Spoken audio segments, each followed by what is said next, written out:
Pasukin natin ang labi. Pero bago tayo pumasok mismo sa loob, ay ikutin muna natin ang labas at syempre may kasamang kuha ng picture na rin. O diba nga, tagumpay ang mga bida. Kaya naman, intro muna!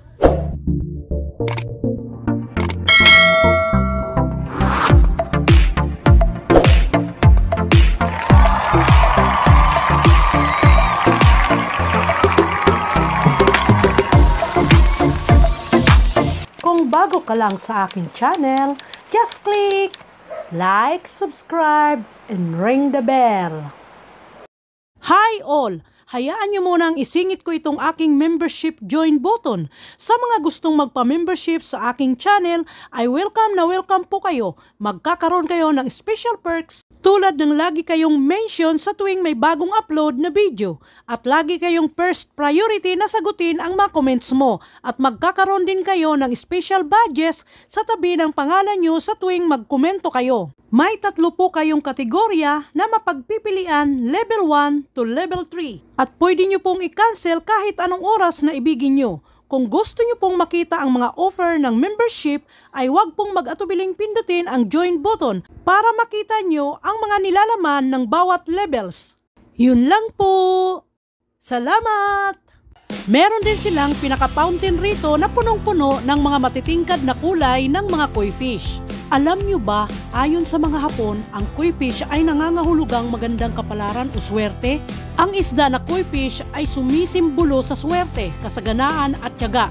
Ang koi fish ay maganda at may mahabang buhay na isda na nabubuhay hanggang 100 years o higit pa sa pinakamainam na kondisyon. Sa mga domestic pond, karaniwang nabubuhay sila sa paligid ng 15 hanggang 30 years. Ang Japanese koi ay kadalasang nabubuhay ng 40 years o mas matagal pa. Alam nyo ba ang pinakamatandang koi fish na naitala ay humigit kumulang 200 years old. O tingnan nyo naman, isa sa mga French dining nila.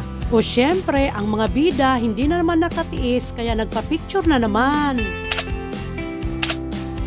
Ay nako, tara na nga sa loob. O tingnan nyo, may taas pa siya ha.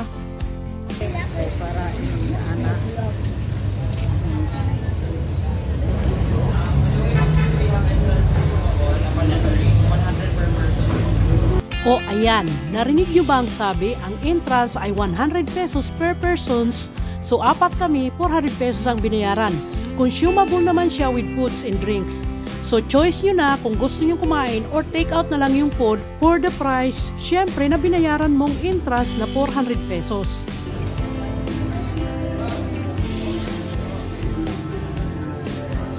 Daming klase ng mga alak.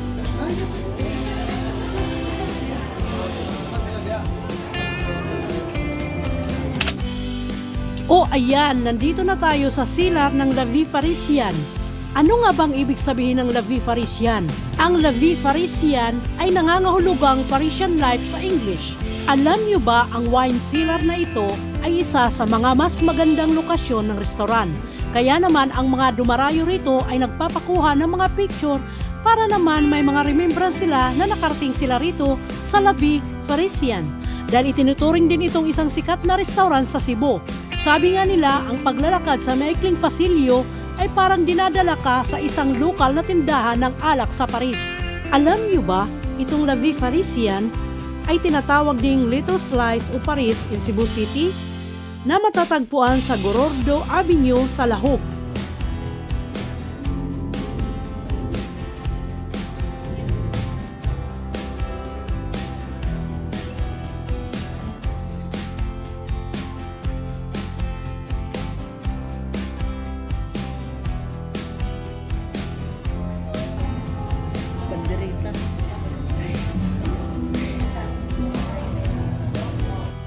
O ayan, mamimili na si Gerdy ng tinapay sa halagang 400 dahil lalabas na kami at take out na lang namin.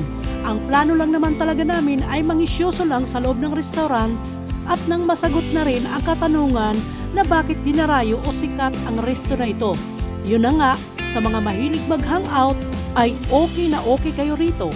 Ang dami pang klase ng wine na mapagpipilian. Kung tinatanong nyo kung magkano ang halaga ng isang bote, around 400 pesos, pero syempre, nakadepende po ang presyuhan sa klase ng alak.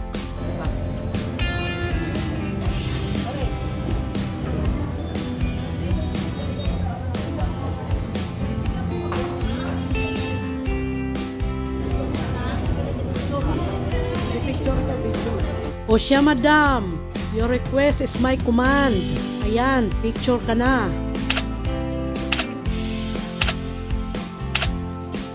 Bikini Men, meron na po tayong stars sa Facebook at meron na rin sa YouTube ang super thanks. Appreciated much po sa mga mag-send ng stars and super thanks. Please like and follow my FB profile, Arlene Sicurata, and my page, Lynn PH Mix Vlog. Bisitahin nyo na rin ang YouTube channel ko. Just search Lynn Sicurata, mag-subscribe para lagi kayong updated sa bago kong upload. Thanks for watching!